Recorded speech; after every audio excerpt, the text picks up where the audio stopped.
I know a lot of people who talk too much in negotiations. I know almost no one who asks too many questions. If you could have one mindset going into every future negotiation, people can have very different mindsets. Some people go in thinking this is war. Some people are thinking going this is relational. Some people are thinking long-term. Some people have a short-term attitude. Some people are thinking strategically. Some people are thinking tactically. You can have any mindset you want, really. But if you had to pick one, if you could take only one mindset and click it on before you walk into every future negotiation, I would strongly suggest walking into every future negotiation with a learning mindset. You are there above all to learn as much as you can about all of the parties that are relevant to this negotiation, whether they're inside the room or not. What are their interests? What do they care about more? What do they care about less? What keeps them up at night? Why are they doing this deal today rather than 6 months from now or a year ago? What are their constraints? What are the things they can and cannot do? How are they seeing the situations? Think about the questions you ask. Write down all of the things you wish you could know. They're not going to answer every question, but they're more likely to answer them if you ask than if you don't ask.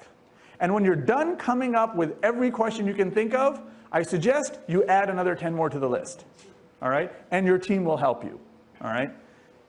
A lot of people talk a lot, not enough people ask enough questions. Now, it's not just about asking more questions. You also have to ask the right questions. Now, every negotiation is different. And so the right question will vary depending on the context, the situation, where in the process you are. But one little hint, in general, why is more important than what? People talk about what all the time, what they want.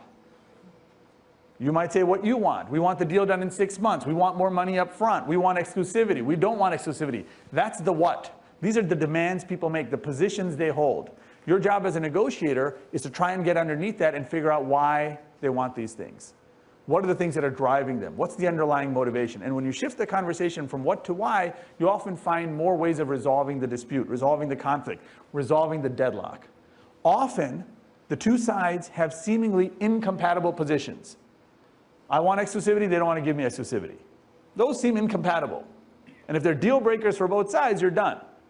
But sometimes what you find is when you start digging a little bit underneath the surface, why? What's their real fear? What are they concerned about? Is it that they never want to give it or they don't want to give it for more than a year? Is it the specific competitor they're worried about? What's the story here?